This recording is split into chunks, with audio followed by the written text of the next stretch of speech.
Temos agora um convidado muito especial. Ele é o palestrante mais requisitado do Brasil atualmente. Historiador e professor da Unicamp. Participa em programas de rádio e televisão nas principais emissoras do país. Com vocês agora, professor Leandro Carnal.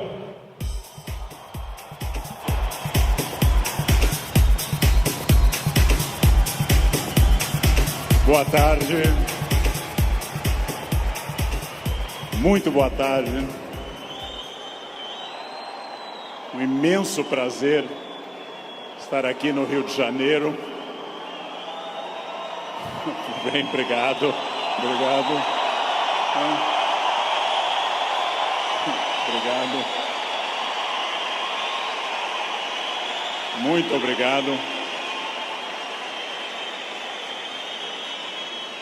Ainda bem que eu não sou tímido. É um imenso prazer estar aqui no Rio de Janeiro, cidade que eu amo tanto. E é um imenso prazer falar sobre o tema que nós vamos falar agora. O tema que nós vamos falar agora, se eu for feliz, e vocês receptivos, como parece que são bastante, se eu for feliz e vocês receptivos, corre o risco, temos a chance de que seja um tema que transforme a vida de vocês. Por quê? Porque eu vou falar naturalmente de autores que eu estudo há 30 anos, eu vou falar das coisas que eu me dedico na universidade, eu vou falar de muitas coisas que vocês encontram nos livros. Mas, minhas senhoras, meus senhores, eu também vou falar das coisas que eu aprendi nesses 54 anos de vida, nesses 35 anos de magistério, e que eu tento transmitir através de livros, vídeos, programas e outras participações. Então, em primeiro lugar, vamos pensar numa pergunta que parece uma pergunta estranha, mas é de longe a pergunta mais importante. Por quê? Porque, obviamente, se num domingo à tarde eu tenho diante de mim esse imenso auditório, se num domingo à tarde eu tenho tanta gente que está aqui, é porque vocês estão dando uma resposta a essa pergunta. Vocês querem ser felizes. Vocês estão respondendo a uma questão importante sobre a realização da vida. Quanto mais consciente for essa resposta, quanto mais você tiver consciência do que você quer e do que você é, mais chance você vai conseguir de ser feliz. A pergunta que eu vou fazer, eu sei a resposta, porque eu estava ali atrás ouvindo essa maravilhosa rave aqui. A pergunta eu sei a resposta, porque nós estamos num clima de alegria, de entusiasmo. Entusiasmo é uma palavra linda, vem do grego cheio de Deus, entheos. Cheio de Deus, entusiasmo. Mas eu vou começar fazendo uma pergunta que eu sei a resposta. É típico de professor isso. Se eu pergunto aqui nesse ambiente entusiasmado, com 27 mil pessoas cheias de energia, se vocês são felizes, eu sei a resposta. Pergunta, nesse momento, quem nessa distinta plateia se considera uma pessoa feliz? Acaba de falir o laboratório do Prozac. Não haverá mais depressão no planeta Terra. Bem, é óbvio que a felicidade de vocês é notável. Se eu fosse cego e surdo, eu sentiria a vibração do auditório. Porém, agora começa a função chata do filósofo. Amanhã, quando vocês estiverem afônicos, semi-surdos, amanhã, quando vier mais uma segunda-feira e mais uma, amanhã, quando vocês lerem os jornais, que são a coisa mais broxante que existe hoje no planeta, ler manchetes de jornais, amanhã vocês estarão talvez não tão entusiasmados quanto hoje. E daqui a 15 dias, talvez um pouco menos. Mas esse é um momento em que o entusiasmo é lógico. Então a minha pergunta é para médio e longo prazo, porque eu estou falando de um dos momentos mais difíceis da história do Brasil. Eu estou falando de um momento complicado. Ok. É para eu falar mais próximo do microfone. Eu já acho que eu estou berrando, mas... Num momento da história do Brasil onde existe uma dificuldade imensa. Eu não vou citar o nome dessas pessoas, porque dizem que o simples nome atrai energia negativa para o ambiente. Vamos chamá-los de Voldemort 1, Voldemort 2. Bem, muito difícil que eu consiga pensar, porque da mesma forma que nós temos um momento político difícil, nós temos um isolamento enorme neste país, e as pessoas quase todas estão fechadas sobre seus aparelhos, estão fechadas sobre aquilo que estão lendo e vendo, estão mais olhando suas telas do que outras pessoas. Há um individualismo enorme, crescente. Há um individualismo que nos domina nesse momento, sem sombra de dúvida. E eu vou traduzir esse individualismo nessa piada. Um homem tenta advertir uma senhora que se encontra em rumo de colisão e grita o núcleo duro da mensagem, vaca, porque ele não tem tempo para elaborar uma frase, ele não tem tempo para dizer, cuidado, ó senhora, haverá um choque. Então ele grita apenas vaca, e ela que não olha para o rosto dele, e ela que não vê que o rosto dele é de preocupação e não de insulto, ela se vira e insinua que o casamento dele é uma sociedade aberta e não fechada. Bem,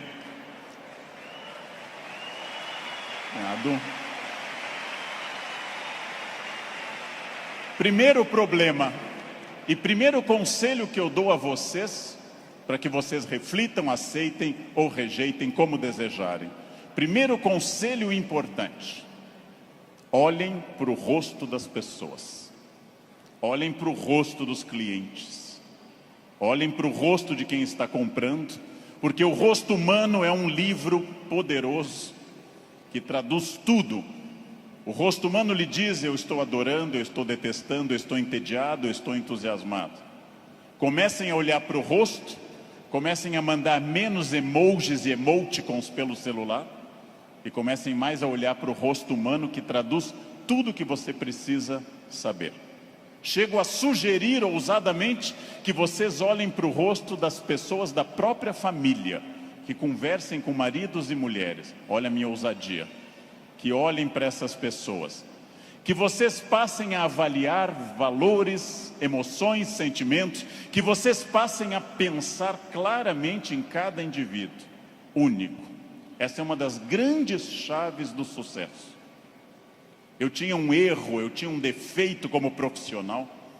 Há alguns anos eu entrava num grande evento como esse pensando o seguinte: acabei de chegar de Foz do Iguaçu, dei palestra lá, amanhã eu tenho que estar cedo em São Paulo, depois eu vou para a Bahia, depois eu tenho que voltar correndo da Bahia, porque eu tenho aula na terça-feira de manhã cedo em Campinas, e eu vivia no compromisso seguinte, eu vivia no momento seguinte. Isso é um defeito. Vivam no momento que vocês estão. Ao entrarem para conversar com alguém, ao tentar uma venda, ao ler um livro, ao namorar, ao conversar com seu filho, ao fazer qualquer coisa importante na sua vida, entre inteiramente naquilo. Não fique pensando o que vem depois. Faça daquela experiência única, e que a pessoa que está com você não entenda e não sinta, em hipótese alguma, que ela é um obstáculo ao seu horário, que ela é um obstáculo à sua realização. Entreguem-se a isso. Quais são os meus valores? De novo, parece uma pergunta estranha, mas é uma das perguntas mais importantes que nós temos. Qual é o seu valor? Qual é o seu valor principal? Qual o seu valor auxiliar? Que faz você se emocionar? O que move seu coração, o que impulsiona seu despertar? Quais as ideias que você tem mais fortes pela manhã? Em que você dorme pensando em quem? Estes são seus valores. Decidiu que seus valores são família, dinheiro, um equilíbrio entre os dois? Decidiu que seus valores são viagens, família, dinheiro, um equilíbrio entre os três? Perfeito. Definido o valor, procure este valor obsessivamente, sem cessar em nenhum momento. Há mais de 40 anos, quando eu estava estudando línguas inclusive, eu ouvi várias pessoas dizendo sempre que era muito esforço. Quando eu fiz a faculdade, evitei excesso de festas, evitei maconha, o que num curso de humanas na USP é um isolamento muito grande. Não pegava ninguém. Evitei coisas, foquei no que eu queria. Eu estou aqui para estudar. Eu estou aqui para estudar muito. Depois continuei estudando e fiz mestrado e doutorado, fui morar fora, aprendi línguas e sempre mirando no meu valor. Meu valor é ser um profissional de excelência. E não apenas excelência média, de grande excelência. Então, eu mirei desde o início, gente. Eu mirei na ideia que eu quero ser Alexandre o Grande, não Alexandre o Médio, nem o Pequeno. Não quero ser médio, não quero ser a pessoa legalzinha. Por incrível que pareça, e até vaidoso que possa parecer a vocês, mas isso foi um lema de vida, desde muito cedo eu disse: eu quero ser, se não o melhor, um dos melhores professores do Brasil. Um valor alto, vaidoso. Só que eu aprendi que mirando alto, às vezes a gente consegue um pouco menos. Se você mirar baixo, você consegue ainda menos. Mire alto. Não tente ser o melhor vendedor do condomínio, é muito pouco. Não tente ser a melhor pessoa da rua, é muito pouco. Mirem alto. Mirem alto e busquem isso. Eu quero ser o melhor vendedor do Brasil. Simplesmente isso. Se alguém acha que não pode, ache os instrumentos para poder. E aí um outro conselho importante. Querem saber quando está dando certo? Querem saber quando o projeto de vida de vocês acertou no valor? São aqueles semi-amigos. Semi-amigo é o inimigo que lhe abraça. Chegam a você e lhe dizem: você tem sorte, não? Nossa, você tem muita sorte. Prestem atenção nessa frase que o tio Leandro vai dizer. Sorte é o nome que o vagabundo dá ao esforço que ele não faz. Então, sorte existe, sim. Eu não controlo tudo. Eu não sou Deus, eu não controlo tudo. Por vezes eu estou em Congonhas, o avião tenta aterrissar e arremete. É para testar a força do esfíncter de vocês. Eu não controlo tudo, mas aquilo que eu controlo, e é bastante, eu sou sócio majoritário da minha existência, e para isso eu preciso de equilíbrio. Equilíbrio é fácil perceber quando está faltando. Se vocês não trabalharem, perderão a família. Se vocês só trabalharem, perderão a família também. Equilíbrio é um diálogo constante. Estou cuidando do meu corpo é funcional, o corpo tem que ser funcional. Eu tenho que sair do sofá sem auxílio de muitas pessoas.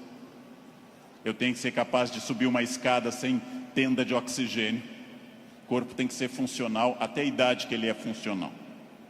Ou seja, equilíbrio é aquilo que nós estamos em plena crise. Estamos em plena crise.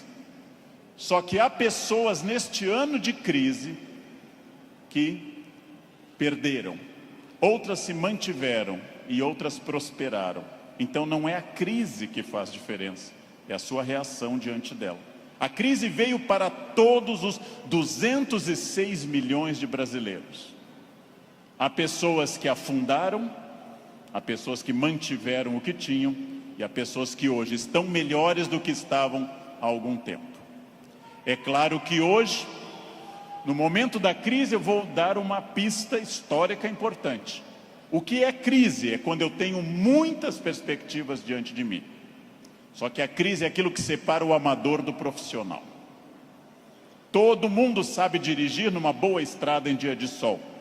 Pouquíssimas pessoas sabem dirigir numa estrada com chuva à noite esburacada.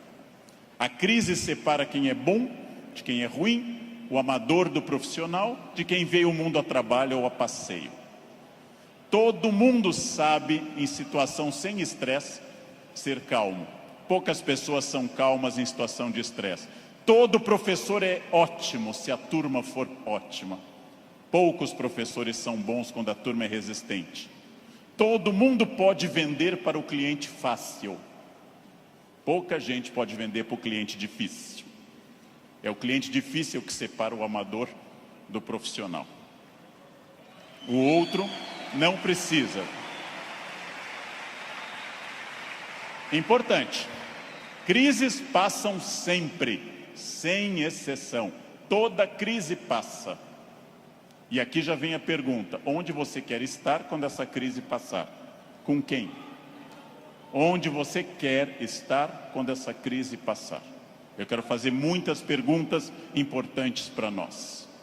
Vamos agora testar uma questão importante. Quase todo mundo no Brasil está pessimista. Há um pessimismo dominante. Ótimo. Mais fácil ainda de trabalhar. Por quê?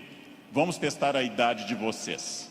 Quem lembra dessa personagem, provavelmente tem curso de datilografia. Quem lembra dessa personagem fez prova com um mimeógrafo. Provavelmente teve Orkut. Quem lembra dessa personagem é uma pessoa experiente. Essa hiena, um desenho animado da década de 60 e 70, a hiena Hard ficava dizendo: ó vida, ó céus, ó azar. Ela era pessimista. Porém, tudo que a hiena dizia que podia dar errado, dava. Ela era pessimista, mas ela acertava. Por isso que eu quero dizer a vocês que o pessimismo pode ter alguns valores. Ele nos dá uma amostra dos riscos. É importante ter um pessimista na equipe, mas no máximo um, apenas um, que é o que uma equipe tolera. Quando alguém chega e diz: nós vamos dobrar o capital, dobrar o número de clientes, nós estaremos em mais 30 países até o ano que vem, o pessimista diz: calma, não é tão fácil. Pessimista é importante para levantar problemas, mas agora eu vou mostrar uma imagem daquilo que eu acredito. No barco está a hiena pessimista dizendo: lógico, o continente está longe, a desidratação é certa, há tubarões, essa vela é ridícula, esse remo não vai levar a nada. Ele tem razão, a hiena tem razão. Mas observem uma coisa: o pessimista faz um bom quadro dos problemas, mas não está fazendo, para dizer uma coisa elegante para uma plateia distinta, não está fazendo sêmen algum para mudar isso. Não dá para ser mais direto que isso à tarde, não é? Bem,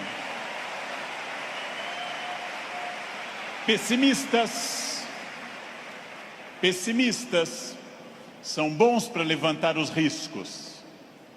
Pessimistas são péssimos para resolver os problemas.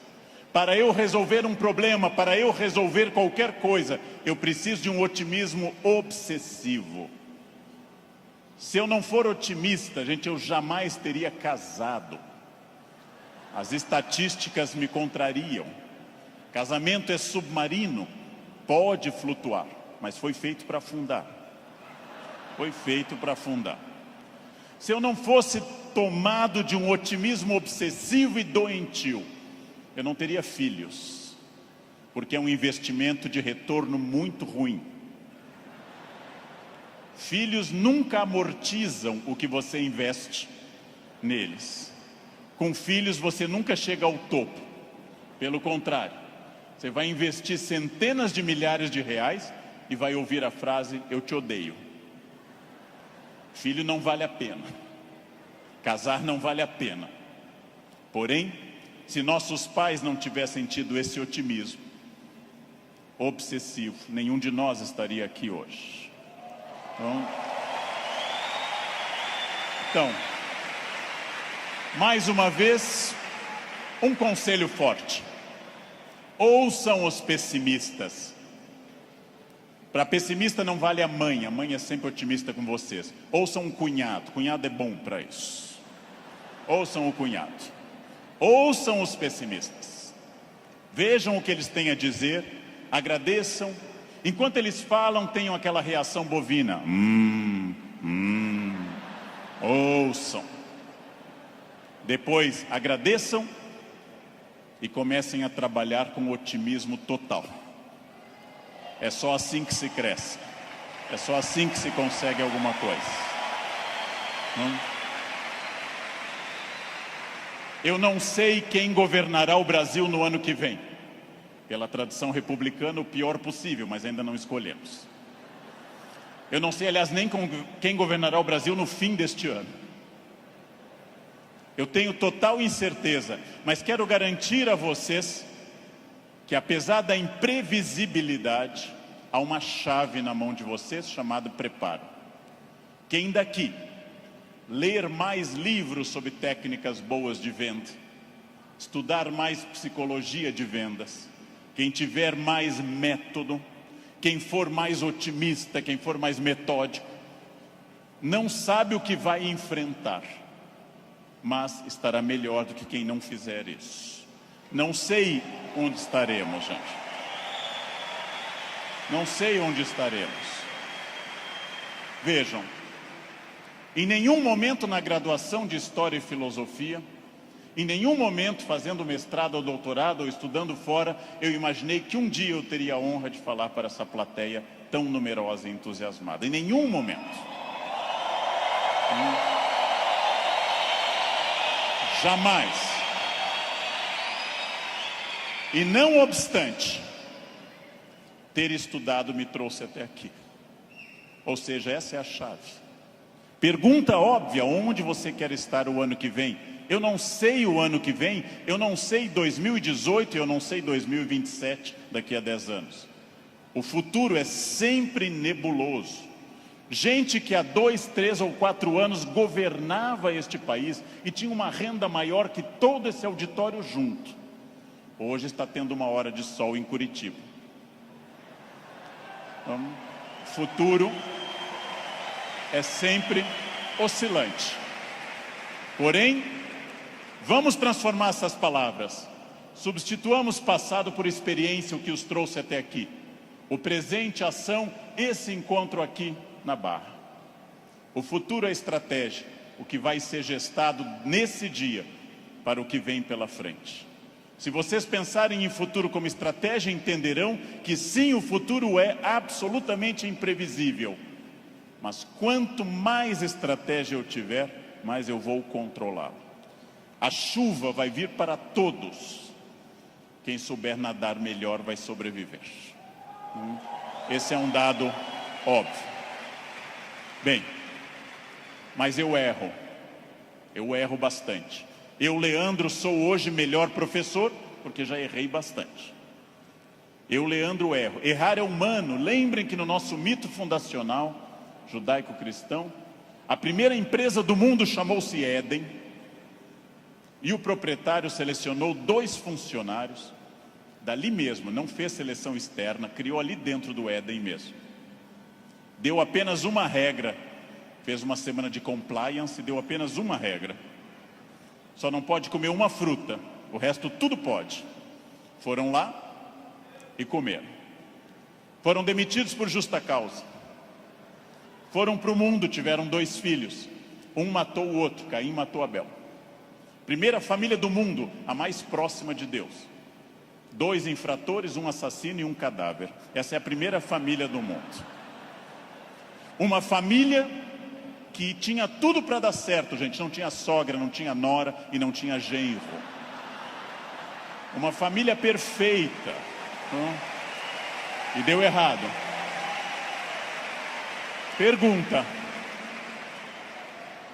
Nós somos filhos deles. Errar é humano. Significa que todos que estão aqui, com exceção dos mentirosos, já erraram. Só os mentirosos nunca erraram, porque são mentirosos e dizem que nunca erraram. Faz uma coisa que eu treino há mais de 50 anos diariamente. Eu treino andar.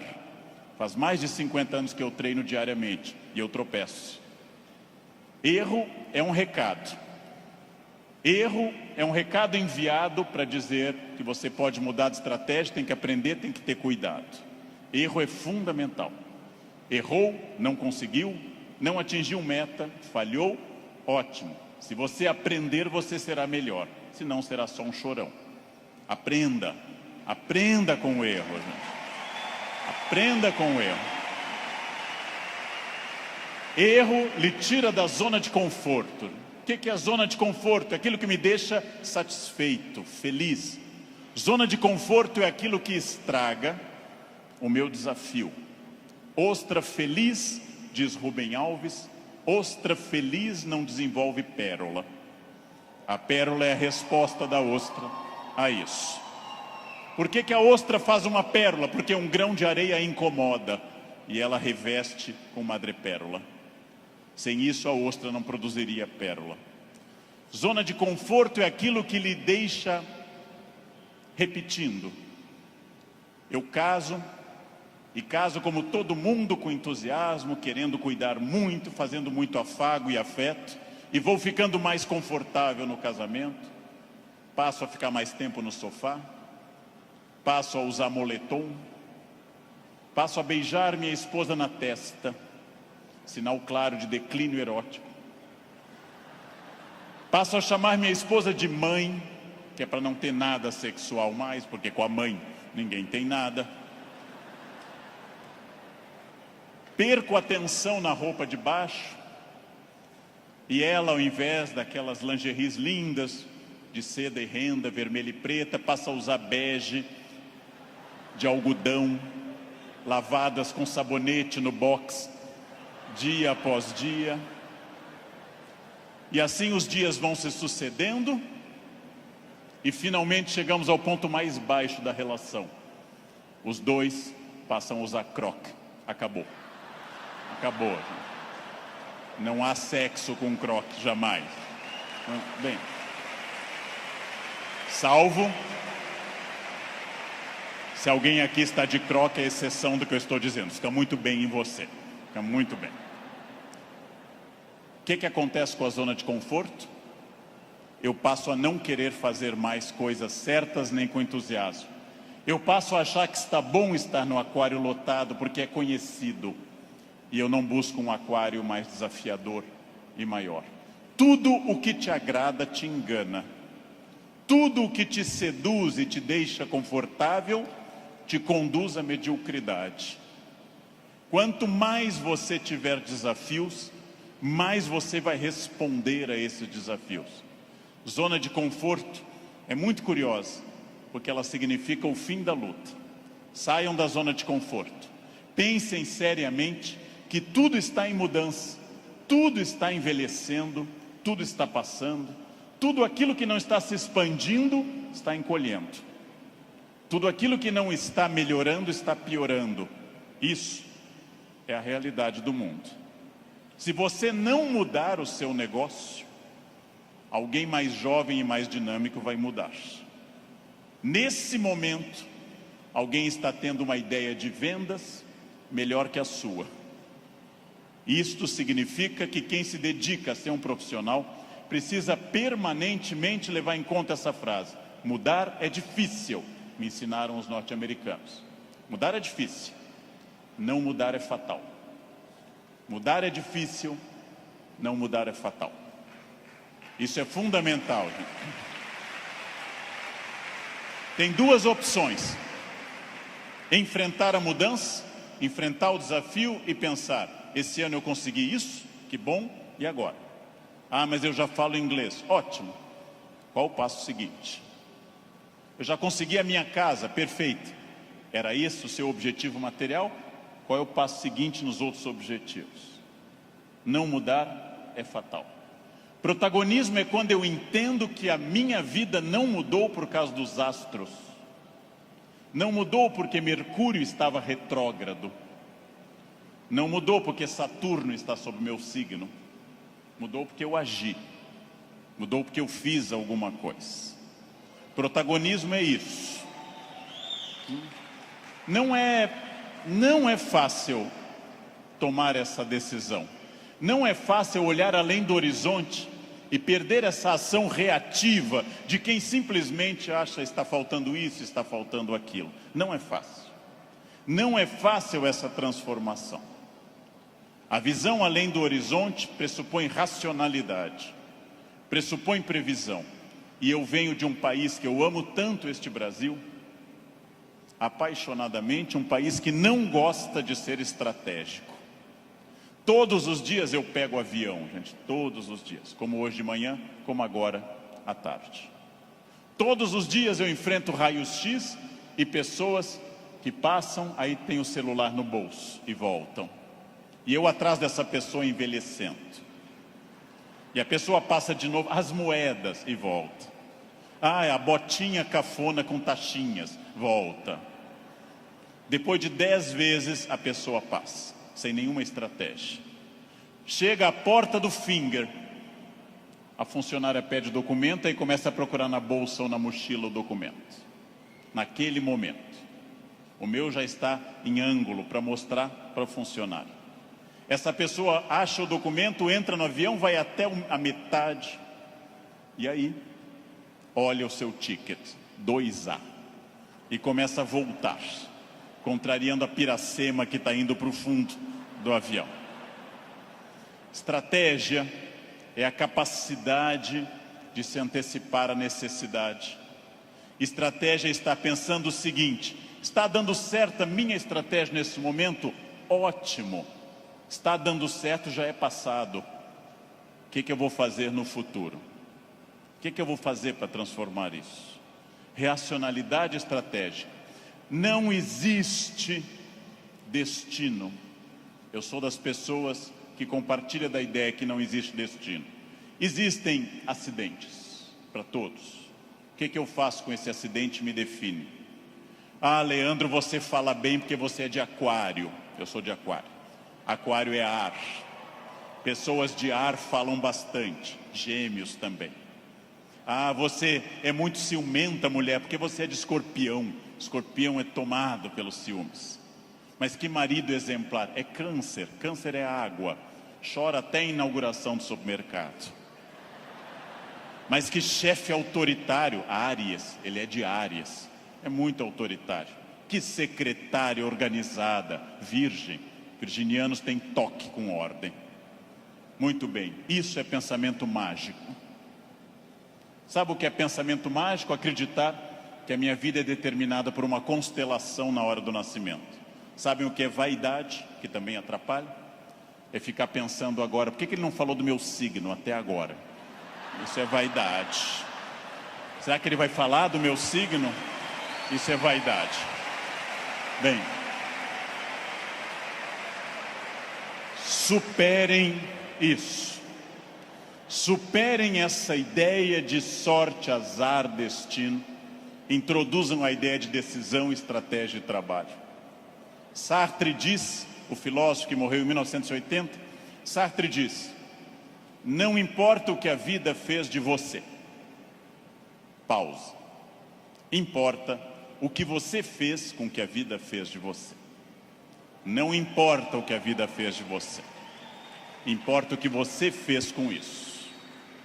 Você conseguiu aprender inglês porque sua família era rica e te levava para esquiar em Aspen, no Colorado? Ótimo. Tem outra maneira de aprender, na biblioteca pública com CDs de graça. Aspen é bom, Aspen é legal, mas não está impedido o acesso para outras pessoas. Não importa isso. A vida te deu 3 chances de sucesso material. Nascimento é a primeira. Quem nasceu de família boa, mas desprovida de recursos, já queimou 1/3 das chances. Família amorosa, mas sem CNPJ forte. Segunda chance, casamento. Quem casou por amor já queimou 2/3 das chances. Casar por amor elimina mais 1/3 das suas chances. Sobrou só um, gente. Só um caminho. Trabalhar. Trabalhar bastante. Ou casar de novo. Ou nascer de novo. Eu já me convenci que é trabalho, que queimei os 2/3 iniciais também. Tenho família amorosa e muito trabalho pela frente. O que significa isso, gente? Vamos pensar. Eu não sou controlado. Eu não sou controlado pelo destino. É óbvio que eu não sou tudo e nem posso tudo e nem sei tudo, mas eu não sou controlado pelo destino. O primeiro exercício que eu quero que nós façamos daqui para frente é o seguinte: dentro do padrão do humano, eu não posso desejar imortalidade, está fora do padrão do humano. Tirando a rainha Elizabeth, ninguém é imortal no planeta Terra. A Beth é imortal. É uma Highlander. Eu não posso dizer, eu me cuido, você vai morrer igual. Vai ser um cadáver bem cuidado. Eu hidrato a pele, vai ser um cadáver hidratado, bonito. Eu malho todos os dias, um cadáver definido, bonito também. Muito bem. A não ser que vocês queiram evitar Alzheimer, aí o meu conselho é: comam bacon, pururuca, banha. Isso evita Alzheimer. Vocês não chegarão à idade de desenvolver Alzheimer. Vão morrer antes. Bem. Não controlo tudo. Não controlo tudo. Não sou dono do universo. Não posso impedir a morte que virá. Mas entre o nascimento e a morte eu controlo muita coisa. Toda crença em destino, vocação, talento, é uma crença que tende a disfarçar o que de fato faz a diferença. E o que de fato faz a diferença é o esforço. Eu tenho uma sorte imensa quando as pessoas me dizem: Leandro, você tem sorte. Eu tenho uma sorte imensa. E essa sorte se repete diariamente, porque eu acordo às 4 da manhã. Essa é uma sorte diária. Basta eu começar a dormir o dia todo que a sorte se vai. Ninguém me controla, e eu acredito, como os filósofos gregos, que a vida pode ser mais racionalizada. Eu acredito que eu tenha condições de interferir na minha vida. Eu acredito que quando eu faço a pergunta o que estamos fazendo de nós mesmos, eu posso dar uma resposta objetiva e prática. O que eu estou fazendo de mim? É um momento para pensar. O que eu estou fazendo de mim? Essa é a vida que eu estou querendo levar? Com as pessoas que eu quero? A vida é muito curta, gente, é muito rápida, é muito passageira. E ouçam alguém de mais de 50. Depois dos 40 parece ficar mais rápido ainda. Parece que passa numa velocidade incrível. A vida é muito curta para que se perca tempo numa existência medíocre, numa existência pequena, numa existência fraca. A vida é muito curta para que eu tenha uma família que eu não ame, para que eu tenha um emprego que eu não goste, para que eu tenha um trabalho que eu não me dedique. Ela é muito curta para eu ser medíocre. É muito pouco tempo para isso. Perguntem o que estamos fazendo de nós mesmos e sigam o conselho que Sócrates fundou a filosofia ocidental: conheçam-se, conhece a ti mesmo, conhecimento de si. Sigam esse conselho, sigam essa ideia de saber quem vocês são. Se eu me conhecer, ninguém me ofende. Se eu me conhecer, ninguém me ataca. Já disse isso várias vezes na internet. Quando alguém me xinga no trânsito, eu tenho que saber se a pessoa está dizendo a verdade ou mentira. E nos dois casos eu não posso me ofender. Conheçam-se. Saibam quem vocês são. O ano passado um aluno bateu a porta na minha cara e gritou: careca. O que eu vou dizer para esse aluno? Não. Retire o que você disse. Não. Estou ofendido. Vejam, as pessoas têm direito a dizer o que querem. É um direito constitucional. Eu só me ofendo quando eu concordo com elas. Ataque é veneno. Veneno só funciona se eu tomar. Ataque é veneno, eu preciso tomá-lo. Então, se eu não tomar, o veneno não funciona. Já ouvi no trânsito de São Paulo e gravei um programa sobre isso uma vez, um café filosófico. Alguém me gritou, insinuando que minha mãe exercia atividade erótica remunerada. Examino a biografia de minha mãe, hoje com 80 anos. Na juventude ela está sempre com o rosto fechado nas fotos, como era próprio daquela época, nunca sorrindo. Era obviamente uma mulher fiel, sempre triste, fechada, uma mulher de um homem só. Não ria, não tinha aquela pele brilhante da mulher que não é tão dedicada. No passado por virtude, no presente por falta de mercado, minha mãe não é uma prostituta. Então eu não me ofendo. Mas se ela fosse, e não é crime no Brasil ser, eu teria que dizer à pessoa, você conheceu mamãe? Você ia lá em casa? Não. Também não teria que me ofender. Segundo xingamento mais comum e mais estranho, diz respeito à orientação sexual, que é mais estranho ainda, já que orientação sexual não é xingamento, mas é uma característica de cada pessoa. Alguém insinua que eu seja de uma orientação sexual específica. Eu observo e penso, tenho 54 anos, é uma idade boa para você já saber seus orifícios preferidos. É uma idade que, grosso modo, você já sabe mais ou menos o que você gosta. E não haveria problema nenhum em gostar de outra coisa. Então eu digo, você está enganado. Seguindo o velho conselho do Rio Grande do Sul, onde eu nasci, por onde sai o feijão, não entra mandioca. Bem, mas e se fosse? E se fosse, sem problema algum, eu diria a essa pessoa também, você me conhece? Eu não lembro do seu rosto, mas eu olho sempre o travesseiro, quer dizer, eu não vejo, estou sempre na fronha, eu não lembro bem do seu rosto. Sem problema também. Quando alguém lhe xinga de velha, de feio, de babaca, de filho de alguma coisa, quando alguém lhe xinga até dizendo um time de futebol específico, que eu não vou repetir, resta você saber, a pessoa está certa ou errada. Se ela estiver certa, ela não está me ofendendo. Se ela estiver errada, está me ofendendo. A vida é muito curta para que eu perca tempo com babacas cheios de ódio. A vida é muito curta para isso, né? É muito curta. Evitem esse problema. Quem se conhece não se olha como Superman, e na verdade é o pateta. Quem se conhece sabe dos seus limites e explora esses limites ao máximo. Quem se conhece sabe, talvez eu não tenha vindo ao mundo tão bonito, talvez eu não tenha vindo ao mundo tão alto, tão rico, tão hábil em línguas. Eu posso fazer muito com isso, muito. Posso esticar esses limites ao máximo. É fundamental conhecer-se. Sempre, sem exceção, sem nunca perder de vista que consciência é a chave da transformação. Consciência é a chave de todas as transformações. Respostas claras, objetivas para a pergunta que eu fiz no início. O que eu quero? Onde isso vai me levar? Quem sou eu? Isso me torna ou não feliz? Consciência. Controlar a vaidade.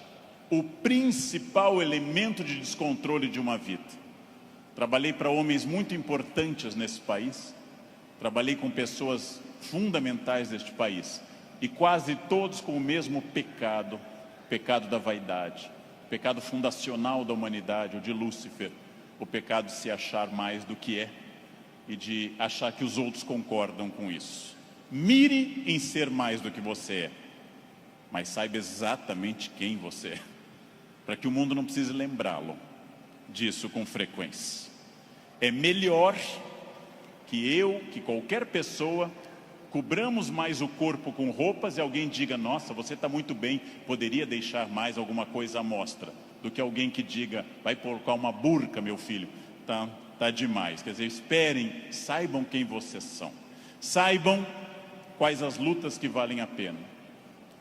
Por quê? Porque a vida oferece algumas lutas muito boas. Família é uma delas.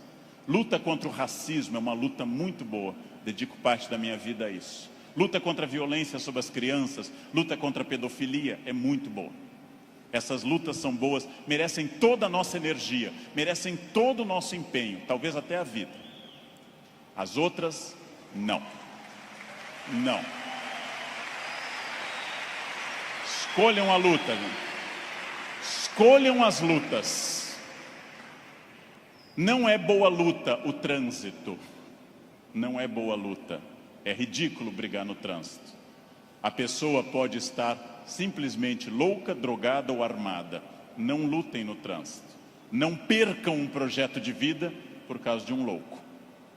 Não lutem em família, dentro da família. Família é como herpes, volta sempre.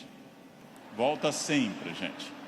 Você brigou agora, no próximo Natal tem de novo. Não adianta brigar. Escolham as lutas. E quando alguém lhe ofender na sua rede social, bloqueie, apague ou ignore. Rede social não é um bom espaço de luta, é perda de tempo ficar brigando em rede social. Escolham as lutas, gente. E aqui um detalhe, uma campanha.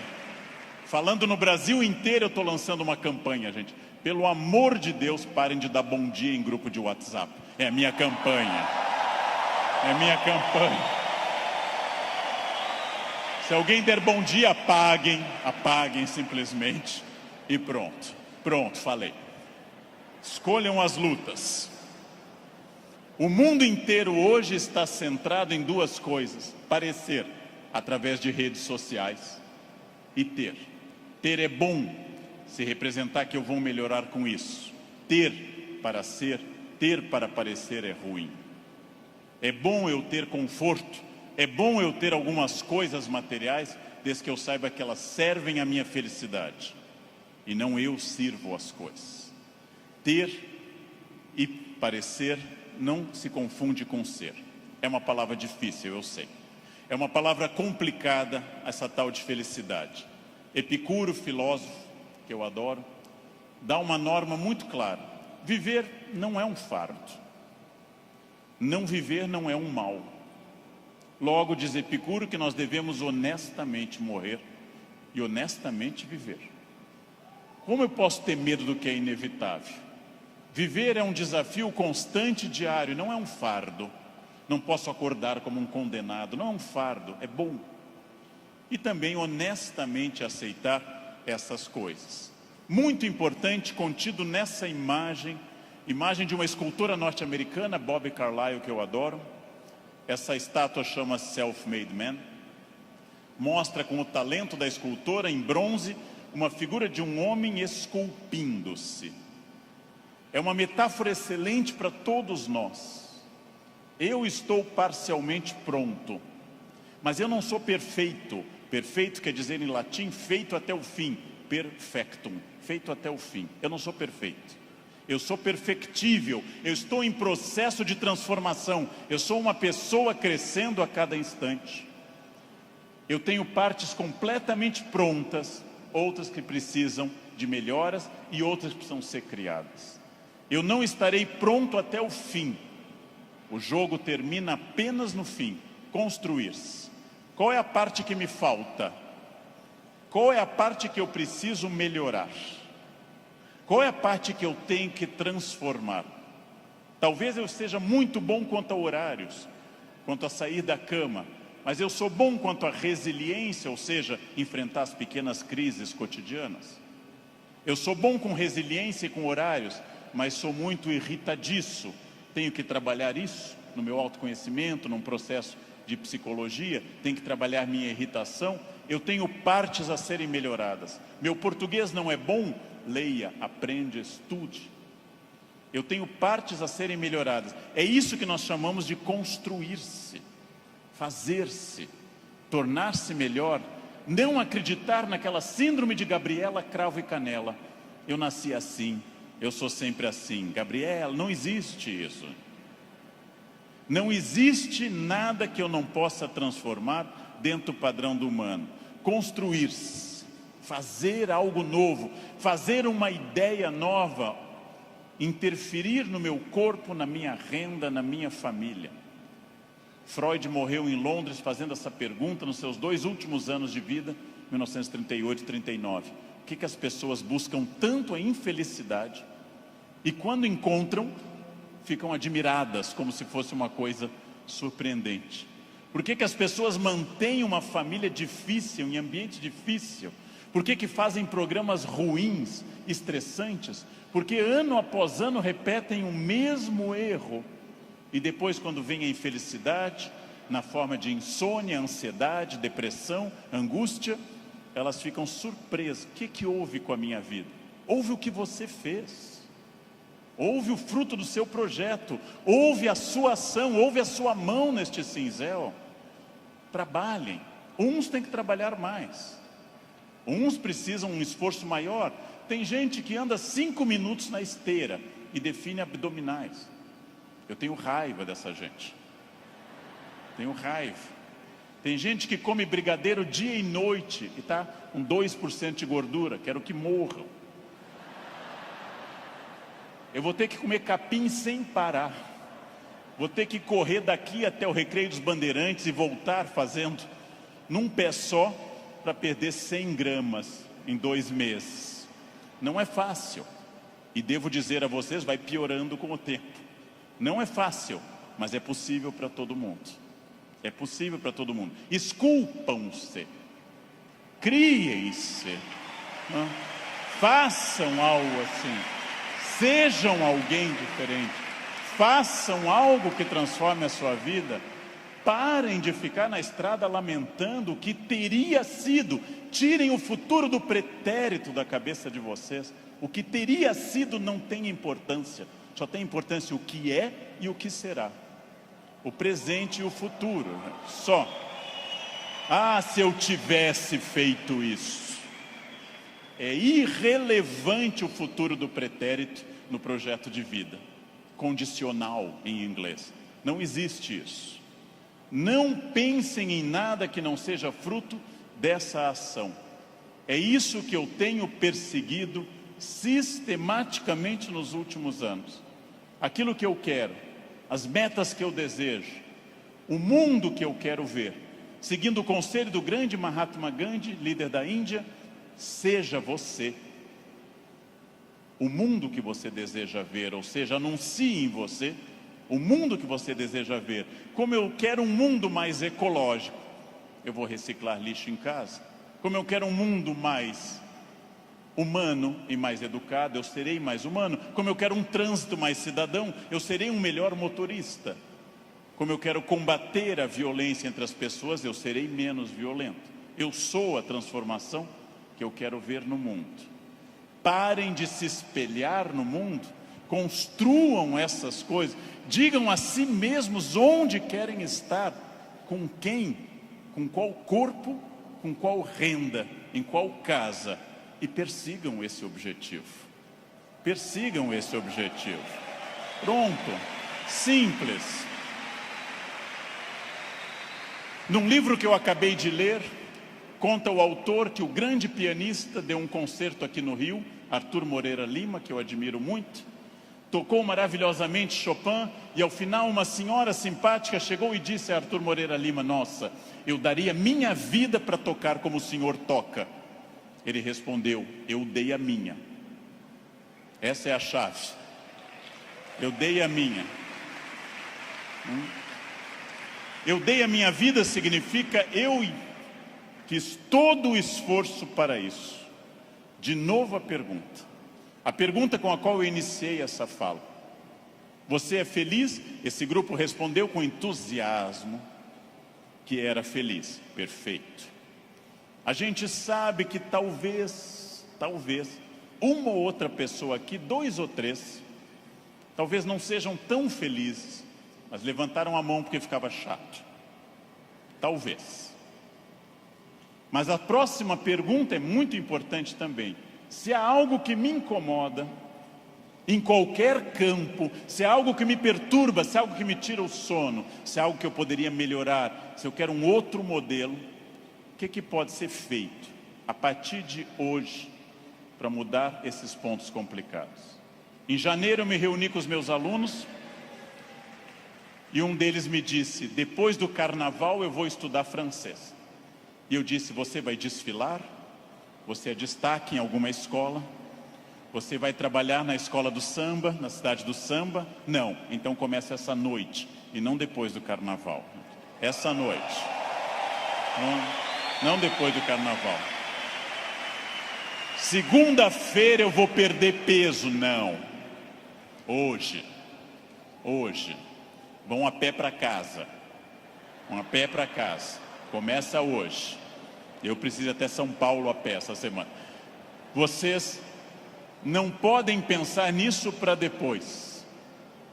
Eu tenho um assistente que, vendo tudo que eu faço para o Natal em família, eu gosto muito da festa de Natal, sou um fascinado pelo Natal, adoro festa de Natal.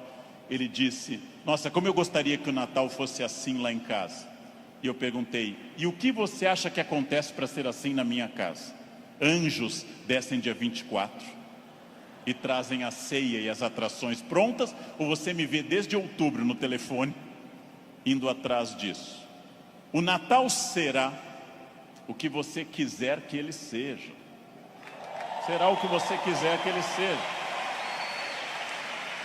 Se o seu Natal é depressivo, se o seu Natal é aquele que toca Jingle Bells e você chora, se o seu Natal é depressivo, é uma escolha sua, respeitável. Você gosta de Natal assim. Se o seu Natal é alegre, é uma escolha sua. Isto vale para tudo que vocês decidirem. O que pode ser feito para mudar os pontos complicados? Onde eu posso transformar quem eu quero ser daqui para frente? Eu digo isso sabendo que é fácil dizer e é complicado fazer. E o que eu ganho se eu for estratégico, consciente? O que eu ganho se eu tiver autoconhecimento? Estou recapitulando o que eu falei. E o que eu ganho se eu fizer as perguntas certas e me esforçar para atingir esse objetivo? A resposta disso é óbvia, é a vida plena. O que é uma vida plena? É a vida que eu controlo de acordo com a minha felicidade. Pessoas não plenas são aquelas que dizem que são levadas. Não dei sorte. Tentei, mas foi assim. Minha família não é uma família de sucesso. Eu tentei, mas não era o que eu queria. Não, você não tentou suficientemente. Acontece que, para conduzir a uma conclusão, tem uma coisa terrível. O fracasso é uma das coisas mais confortáveis que a espécie humana inventou. O fracasso é agradável, me tira toda a responsabilidade. Não dei certo, fui à falência, adquiri um vício, eu bebo até cair. O fracasso é super confortável, porque ele me faz parar de lutar. No momento que eu paro de lutar, eu me sinto tranquilo. O fracasso é um quarto confortável, o sucesso é um quarto desafiador. O fracasso é uma coisa que agrada a maioria das pessoas, por incrível que pareça. Por isso tanta gente gosta do fracasso. Por isso tanta gente fica no fracasso. Por isso que tanta gente leva um casamento ruim 30 anos. Fica num emprego ruim 30 anos. Não faz uma coisa certa uma década inteira e pensando, não deu. Porque isso é confortável. É confortável. E aí volto à pergunta que eu fiz aos senhores desde o início. Volto a essa pergunta fundamental. De fato, o que eu quero? Quem eu sou? Onde eu quero chegar? Com quem eu quero chegar? Quais são meus objetivos? Se eu tiver consciência profunda, eu transformo por completo. Então, a primeira pergunta vocês já deram a resposta. E deram a resposta antes de ouvir o que eu tinha para falar. Todos aqui são felizes. Ótimo. Perfeito. A segunda pergunta é mais complicada. É a pergunta para deixar para vocês pensando nessa linda tarde de domingo. Quem daqui quer, nos próximos 10, 20 ou 30 anos, quem daqui quer continuar sendo feliz, com êxito e feliz? Bem, melhor ainda, eu também. Melhor ainda, agora vai começar o primeiro dia do resto da vida de vocês. Agora começa a parte mais importante. Esqueçam o que passou. Esqueçam o passado. Esqueçam tudo que veio até aqui. Reinvente-se. Reconstrua. Faça dessa vida um espaço completamente diferente. Fácil. Sua vida vai continuar sendo muito feliz. Não se acostume ao fracasso. Acostume-se à felicidade. Desafiem-se. Sejam melhores. A vida só vale a pena se ela for intensamente vivida e intensamente aproveitada dentro desses objetivos. Por que que eu sei isso? Porque é o que eu faço aqui hoje, inclusive. Então, muito obrigado pela atenção de vocês. Muito obrigado. Obrigado. Muito obrigado.